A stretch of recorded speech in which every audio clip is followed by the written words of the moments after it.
In this video, I am going to show you how to create your own snare sample from scratch, once again using the Drumsynth Designer.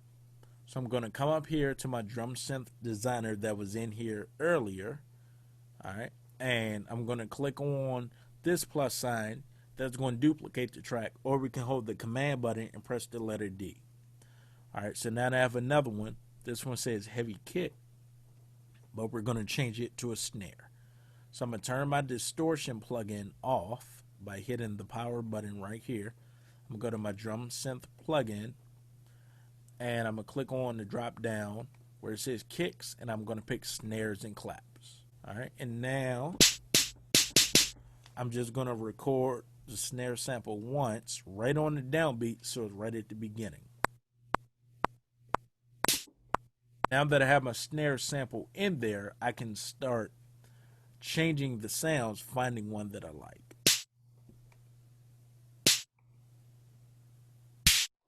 Nope. Nope.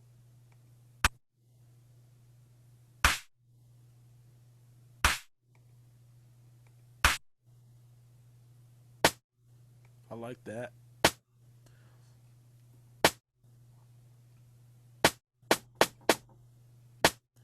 All right.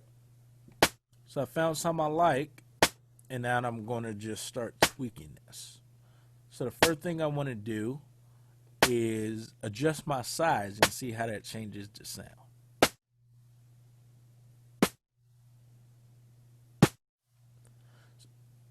So I felt like that added more bottom to it, but it sounds a little muddy. So I'm going to leave it. I'm going to leave it right around here because I like the way it sounds. And I can always layer this snare sound with another sound as well. So now let's see what this tone does. So this is all the way.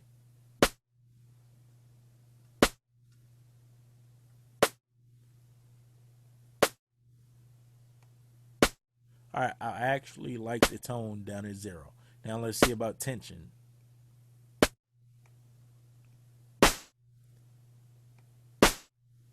All right, so what tension is doing is it's manipulating the envelope a little bit. So it's kind of cutting the sustain down. All right. And if we look over here, my level is peaking right around 6. I'm going to turn it down just a little bit. All right, so right there. So it's peaking right in between 6 and 9. I like that. So I'm going to close my snare. Now I'm going to come over here. I'm going to add another plugin. It's called a Transient Designer. Well, the one I'm using is Native Instruments, and it's called Transient Master.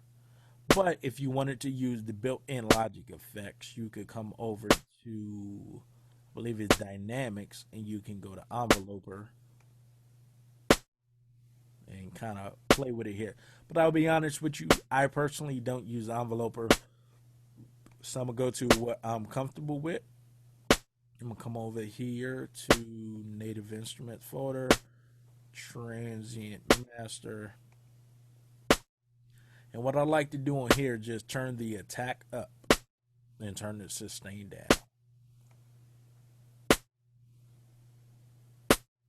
So it gives it that pop. But you can see it's also adjusting my level. So I want to gain stage it. I want to lower my gain until I get right back to where I was before, which was between -6 and -9 dB. So I'm there. So without it and with it,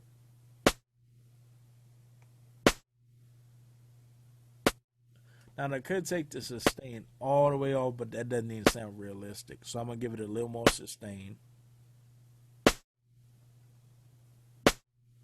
All right. So now I got my snare where I like it. What you want to do is go to Setting and save Channel Strip Setting. All right, and we're going to save this one as O'Shea Snare 1. All right, so that way I can create a brand new track, brand new instrument track. All right, and I can go to Settings, And I can go to O'Shea Snare 1, and it's going to load up that entire channel strip with settings and everything. All right. So right now it says Snappy Snare. We want to do Shift N, change the name. We're going to call this O'Shea Snare 1. Now we're going to go to File, going to go to Exports, one region as audio file. I'm already inside of my custom drum folder. I don't want overload protection only on, so I'm going to turn that off, and I'm going to hit Export.